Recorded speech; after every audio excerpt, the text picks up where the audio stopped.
Hi Leo, welcome. So tingnan natin kung ano yung mensahe sa'yo. So be open-minded po, hindi po halos lahat makaresonate. Thank you nga po pala sa mga nagsusubscribe, sa mga bumabalik. Maraming salamat po. Give me the message for Leo. Ano yung mensahe sa'yo? Give me the message for Leo. Ano yung mensahe sa'yo?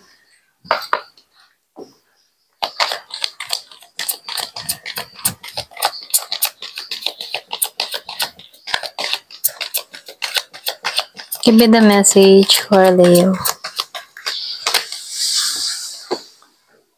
Wow, lumabas ang the star. Wishes come true, okay?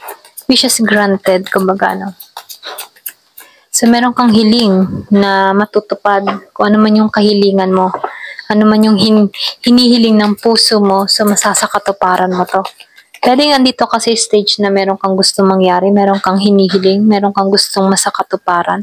So, meron talagang biyayang parating sa'yo, ipagpapasalamat mo. Merong blessing, okay? So, nakikitahan ko dito, no, meron ditong pag-aani ng tagumpay. Lahat ng mga sakripisyo mo, hirap mo, mga hinaing mo, meron ditong susuklian ng biyaya, okay? Tapos na yung hirap na nararanasan mo. Yung lahat ng bigat ng kalooban na nararamdaman mo, matatapos na at ipagpapasalamat mo to, okay? So, meron ako nakikitang hiling na matutupad.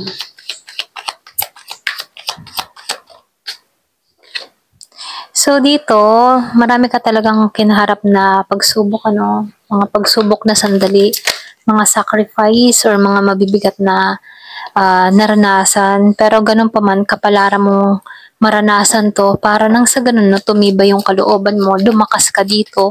So, yung mga pagsubok na iyan, yun yung humubog sa'yo para magikang malakas, matatag, at yung tipo na mabuo, okay? Kumbaga itong mga pagsubok na ito yung humubog sa'yo para magkaroon ka ng panibagong um, pananaw, okay, na kung saan dito mo nararamdaman na kompleto ka, okay? Kaya dito, no, nagiging kang matatag sa panahon ngayon, hinubog ka na kung saan dito mo nararanasan na yung transformation na nangyayari sa'yo. So, merong evolve na nagaganap sa'yo na kung saan, ano, nakikitaan ko dito, nagiging kang matatag na para sa sarili mo. Meron ditong solid foundation na parating sa'yo, okay? So, dito, no, nagbubukasan yung pintuan. Pwedeng nagbubukasan ng pintuan ng oportunidad. Pwede rin sabihin na meron ditong nagkakaroon ng karagdagang kaalaman, okay? Kumbaga, yung mga naranasan mong ito yung nagpapabago sa'yo dito. Dito ka natuto. Dito ka nagkaroon ng maraming kaalaman na kung saan nagagamit mo ito, okay? So, dito, no, nakikitaan ko rin dito. Meron ditong doorways or pwede rin magbubukasan ang oportunidad na kung saan mamimili ka kung alin yung tatahakin mo. Okay? So dito, kapag halimbawa may mga sabay-sabay na dumating sa'yo, piliin mo kung ano ba talaga yung gusto mong unahin dito. Kasi meron kang hiling, pwedeng sabay-sabay dumating yung hiling mo dito at mamimili ka dito kung alin ba. Okay? So dito, sinasabihan ka dito, huwag kang mawawalan ng pag-asa sa buhay, kung meron ka mga pinagdadaanan sa panahon ngayon, kung nakakaranas ka ng difficulties, okay, mga hirap na sandali, sinasabihan ka dito, huwag kang mawawalan ng pag-asa kasi meron ditong magandang kapalaran naghihintay sa'yo at magbubukasan ng oportunidad sa buhay mo, okay, na kung saan dun pa madadagdagan ang kaalaman mo dahil dito, okay, dahil hindi ka nawalan ng pag-asa. So, faith, lumabas ang faith, ano, just faith. Kung ano man yung inaasam-asam mo, ano man yung hinihiling-hiling mo, makakamit mo to. Kaya dito, no, lagi ka magtiwala, lagi ka magdasal, okay? Nang sa ganun, no, ma-attract mo tong mga blessing na naghihintay sa'yo. Walang imposible sa dasal. Laging may milagro, okay? Kaya dito sinasabihan ka dito na merong pagbabago na mangyayari sa buhay mo, okay? So, ipagpatuloy mo lamang yung mga ginagawa mo. Kung hindi mo pa nakikita sa panahon ngayon yung resulta, kung meron ka mga tinatrabaho, magtiyaga ka lang, ano. Kasi the more nagtsatsaga ka, dyan makikita yung iyong Yung mga tipo na kapag nagtiyatiyaga ka, may magandang resulta, okay? Yung mga taong nagtiyatiyaga, meron diyang biyaya, okay? Kaysa sa mga taong sumusuko, lalo-lalo na sa hamon ng buhay. Kaya dito, sinasabihan ka dito, tiyaga, kahit mahirap, tiyaga. So, Nine of Cups, good fortune na yung parating. May magandang kapalaran naghihintay sa'yo, okay? Ayan, merong pagpapalang parating sa'yo. Kaya dito, no, tiyaga, may magandang kapalaran naghihintay sa'yo. Huwag kang mawawalan ng pag-asa kung nandito ka sa point na nahihirapan ka sa Two of Swords. Huwag kang mawalan ng pag-asa. Kapalaran mo tong maranasan para itong blessing na ito ay makamtan. Okay? So, lumabas pa yung the sun, happiness, magiging masaya ka. So, lumabas pa yung Ten of Pentacles, biyaya, blessing, kasaganahan, prosperity, okay? So, dito magiging masaya ka. Ikaw yung pinakamasaya. Hindi mo inaasahan na makakamtan mo to.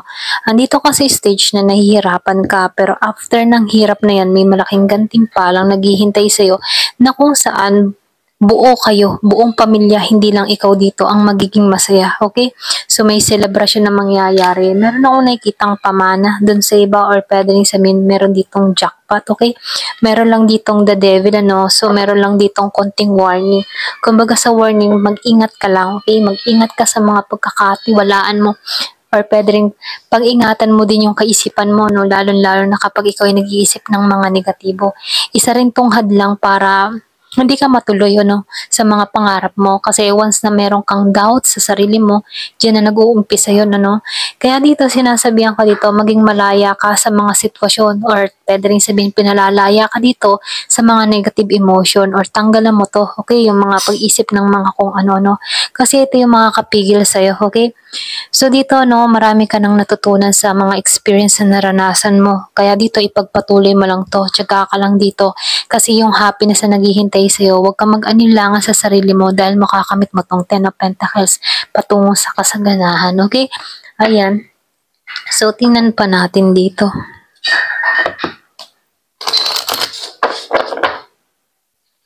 Give me the message for... Wow, lumabas yung 11-11, may communication. So, meron ditong union na parating dun sa iba. Or pwede rin meron kang iniintay na tao, meron kang gustong kausapin, meron ditong makikipag-usap sa'yo. Kung madalas mo makita yung 111, pwedeng meron ditong parating na balita. Okay? Pwedeng magandang balita or pwede rin meron tao ditong kukontak sa'yo or pwede rin meron kang hinihiling dito or meron kang mga iniintay na tawag. So, meron ditong communication na parating na kung saan ano, meron ditong magpapahayag ng kanyang nararamdaman. Yung iba sa inyo, love yung parating ano. So, meron ako nakikitang may magpapahayag ng kanyang saloobin, ng kanyang nararamdaman.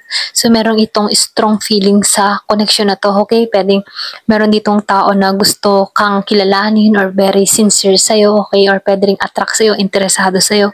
So, meron ditong magpapahayag ng kanyang nararamdaman at totoo tong tao na to, okay? Kung ikaw man yung humihiling dito na gusto mo ng bagong kapareha or malalim na connection. So, parating to. Pero once na nakita mo yung 11-11, nang papahiwatig to na malapit na itong dumating sa buhay mo. Okay, ito lang yung mensahe sa'yo. Ayan. Thank you for watching. Love and peace.